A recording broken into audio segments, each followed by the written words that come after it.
Bom dia, prezados irmãos, queridos amigos. Estamos juntos mais uma vez, mais uma oportunidade que o Senhor está nos dando.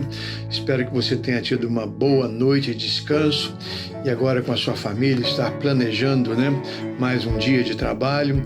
E vamos começar esse dia aqui no nosso Momento Sublime. Eu estou nessa semana aproveitando a ênfase do mês do lar e trazendo algumas reflexões sobre família, sobre lar.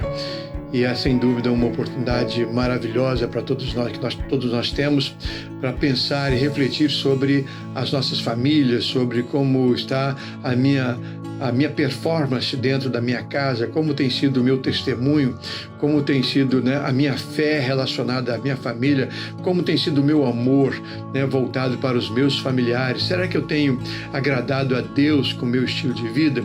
Sejam bem-vindos então ao Momento Sublime desta manhã. Vamos conversar um pouquinho mais a respeito desse assunto. O versículo vai ser o mesmo versículo de ontem, Salmo 127, versículo 1. Se Deus não edificar a casa, em vão trabalham os que a edificam.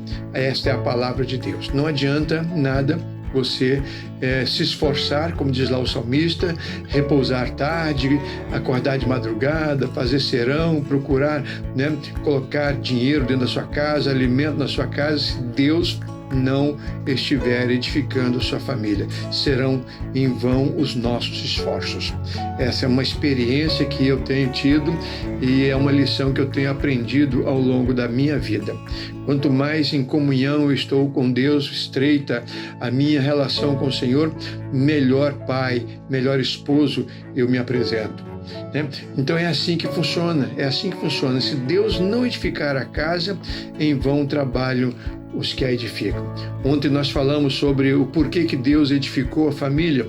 Falamos que Deus edificou a família porque Ele não queria que o homem vivesse só, por isso providenciou uma esposa, e através dessa esposa teve filhos, e a partir dessa família Deus decidiu que a terra seria povoada por outras famílias. Esta é a vontade de Deus. Deus queria que o homem fosse feliz dentro de casa. Deus queria que a esposa fosse feliz. Deus queria que o lar fosse o lugar mais seguro desse mundo. É assim que deve acontecer, é assim que deve funcionar.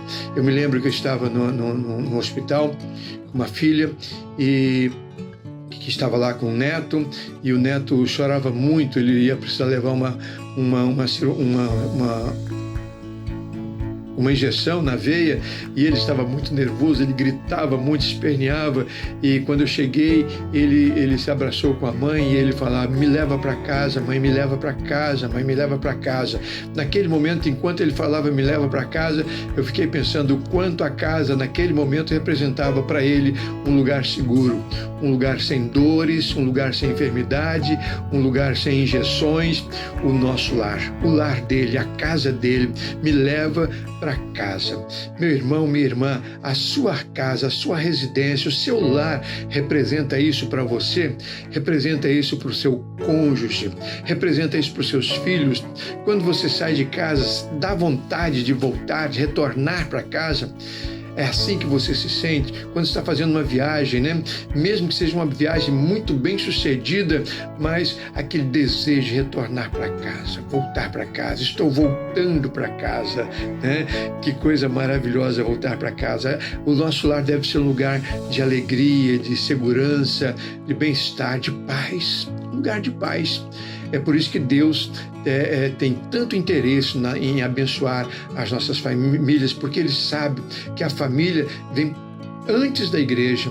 Nós sabemos que o Senhor Jesus edificou a sua igreja, prometeu abençoar a sua igreja, mas a família Ele prometeu abençoar antes, e abençoa as nossas famílias. Ele abençoa a igreja através de famílias abençoadas. É assim que funciona. É por isso que Ele permite que às vezes nós passemos por alguns apertos, por algumas tempestades. No domingo, quando estava pregando sobre família, eu falei sobre aquela passagem em que Jesus estava no barco dormindo, e os discípulos, o mar estava revolto e as ondas estavam jogando água para dentro do barco, e eles acordam Jesus e clamam por misericórdia: Senhor, salva-nos, porque nós estamos perecendo. As nossas famílias estão também no mar agitado. Nós estamos estamos enfrentando tempestades terríveis, você sabe disso, né? Mas ao invés de fugir da tempestade, ao invés de reclamar e blasfemar de Deus, achar que Deus não está cuidando de nós, nós precisamos aproveitar a tempestade para o nosso crescimento espiritual, para o fortalecimento das nossas famílias. Isso é possível? É possível, sim. Eu contei domingo uma experiência de uma esposa, né, em que o esposo chegou mais cedo numa sexta-feira em casa. E ela quis saber por que ele chegou tão cedo naquela sexta-feira. Porque todas as sextas-feiras ele trabalhava no centro do Rio de Janeiro, no escritório, e quando chegava no último dia de trabalho, os amigos se reuniam e iam para o que eles chamavam de happy hour, e iam para um bar, e lá eles começavam a beber, conversar, e às vezes passava a noite toda, ele chegava de madrugada, às vezes ele era levado para casa pelos colegas de trabalho. Isso acontecia todas as semanas. E nessa semana, então, ela quis saber por que na sexta-feira ele chegou tão cedo. Ele disse, não, é que começou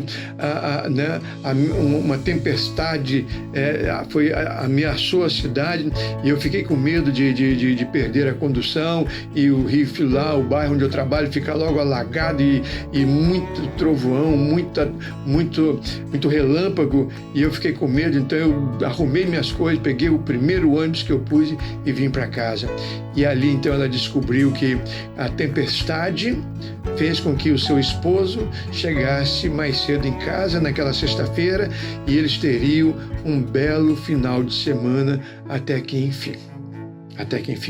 A partir daquele dia, a partir daquela sexta-feira, ela passou a orar. Todas as sextas-feiras ela orava, Senhor, manda um temporal para o centro do Rio de Janeiro, manda uma tempestade para o centro do Rio de Janeiro para que meu marido venha mais cedo para casa. Às vezes, irmãos, Deus aproveita o temporal, Deus aproveita a tempestade para trazer as pessoas de volta. Às vezes é uma enfermidade, pessoas se afastam de casa, ficam enfermas, voltam para casa. Mas será que a gente precisa disso? Não precisamos. É possível que a tempestade nos aproxime de Deus e dos familiares, mas nós não precisamos de tempestade para nos fazer crescer. Que Deus abençoe a sua vida e que você seja obediente cada vez mais aos ensinamentos de Deus e às recomendações de Deus para a sua família. Se você fizer isso, você pode ter certeza, o seu lar será o melhor lugar do mundo. Vamos voltar para casa. Querido Pai, queremos te agradecer, ó Deus, por mais esta oportunidade de refletirmos sobre a família, sobre as nossas famílias, os nossos lares. Pai Santo, nós estamos enfrentando uma grande tempestade e te pedimos, ó Deus, que as nossas famílias saiam dessa tempestade fortalecidas. Dá-nos a certeza, Deus, que vamos passar por esse momento e que o teu Filho Jesus está conosco no nosso barco e ele vai cuidar de cada um de nós. Fica conosco. Abençoa, Senhor, os seus filhos que estão passando por dificuldades. Abençoa as nossas famílias, os nossos lares. Em nome de Jesus. Amém. Amém. Que Deus abençoe. Tenhamos todos um bom dia.